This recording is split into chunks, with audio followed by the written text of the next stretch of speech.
हाय दोस्तों। तो आज मैं एक्सप्लेन करने हूं एक न्यू मैंगा। उसका नाम है रेवरेंड इंसैनिटी, जिसका हिंदी में मीनिंग होता है आदरणीय पागलपन। तो चलो शुरू करते हैं। मांगा की शुरुआत होती है और हमें एक बैटलफील्ड का भी दिखाया जाता है। हमारा मैन कैरेक्टर सेंटर में खड़ा है। तभी एक लड़की कहाती है, ओ बुरादी, डीमोन लॉर्ड, तुमने 300 साल पहले मेरी फैमिली को खत्म कर दिया और मेरी इज्जत लूट ली। आज हम स्वर्ग की तरफ से तुम्हारा इंसाफ करेंगे। तुमने बहुत बुरे काम किए हैं और स्प्रिंग ऑटम चिसादा को बनाने के लिए काफी लोगों को जान से मारा है। इसीलिए आज हम सर के दुर्द तुम्हें खत्म करेंगे। तुम्हारी राजेश में है कि हर मैन लो और स्प्रिंग ऑटम चिसादा हमें दे दो।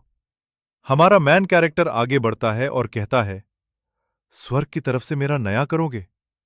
या तो बिल्कुल ऐसा है कि किसी को मारकर उसका खजाना लूट।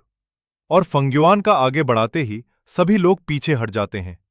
फिर फंग्युआन एक कविता कहता है, सच में लगता है कि शाम होते होते काले बाल सफेद हो जाते हैं, तब सफलता और असफलता का कोई महत्व नहीं रह जाता।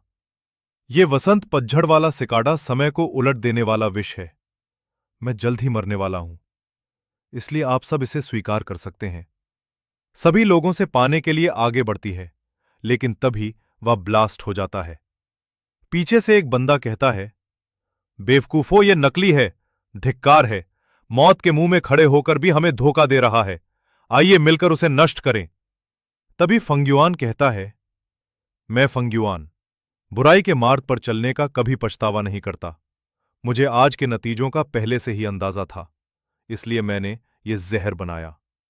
कभी कोई कहता है, जल्दी करो, उसे रोको।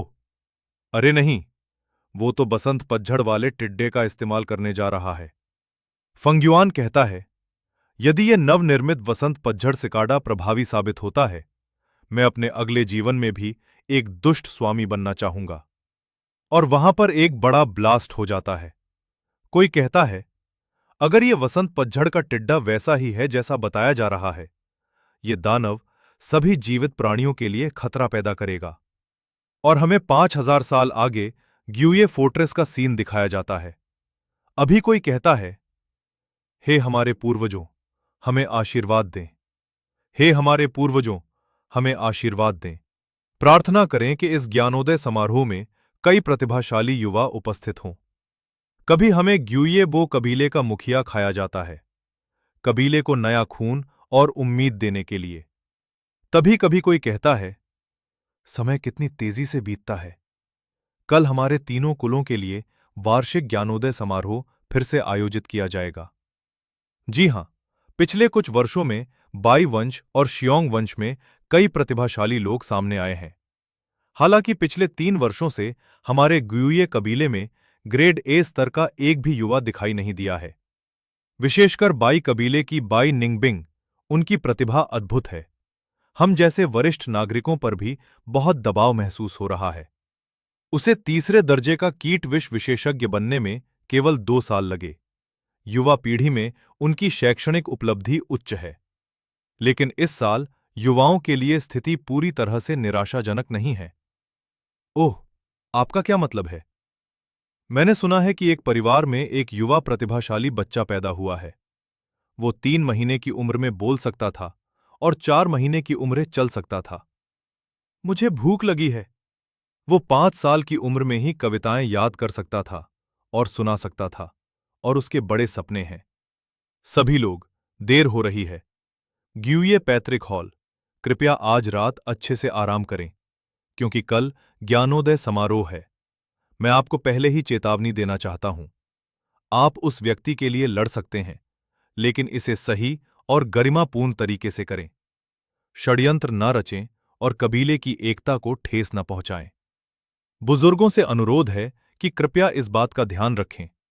ये सही है, क्या तुम्हें नहीं दिखता, पीली नदी का पानी स्वर्ग से आता है? अच्छी कविता, तेज दिमाग वाला। उन्होंने हाल के वर्षों में bringing in the wine, ode to plum blossom और रिवर साइड टाउन लिखी हैं।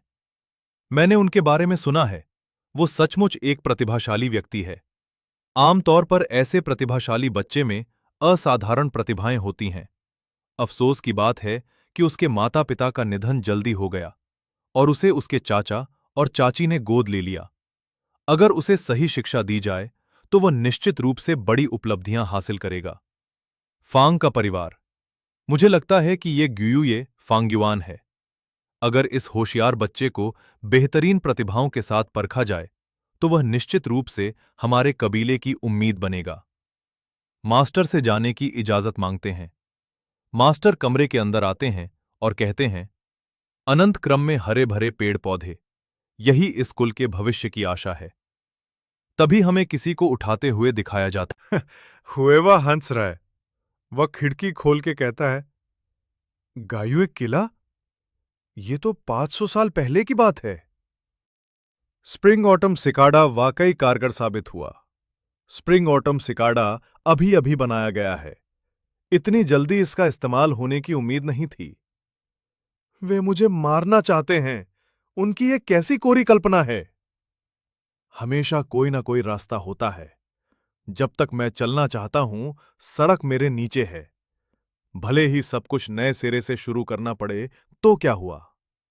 और वो आगे कुछ कविताएं पढ़ता है। चाहे कितनी भी मुश्किल क्यों ना हो, चुनौती पर काबू पा लिया जाएगा। ब्रह्मांड की आत्मा बनने का जोखिम उठाते हुए भी मेरा हृदय अब भी आकाश की ओर देखता है। चाहे ये 1000 गुना कठिन हो, चाहे ये हर तरह से खतरनाक हो, मैं पहले से ही रास्ते पर हूं। मरने पर भी मुझे कोई पछतावा नहीं होगा।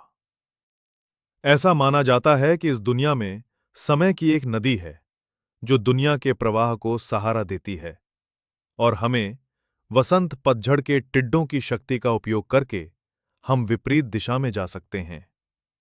और निर्वाण का पुनर्जन्म, किंवदंती तो किंवदंती ही होती है। पुनर्जन्म होगा या नहीं ये अज्ञात है और हमें समय की नाड़ी दिखाई जाती है। तो आज का एक्सप्लेनेशन इतना ही था। मिलते हैं आपको नेक्स्ट वीडियो में। और इन भाई का थैंक यू जिसने ये मांगा एक्सप्लेन करने के लिए मुझे मेट्रो वटे किया।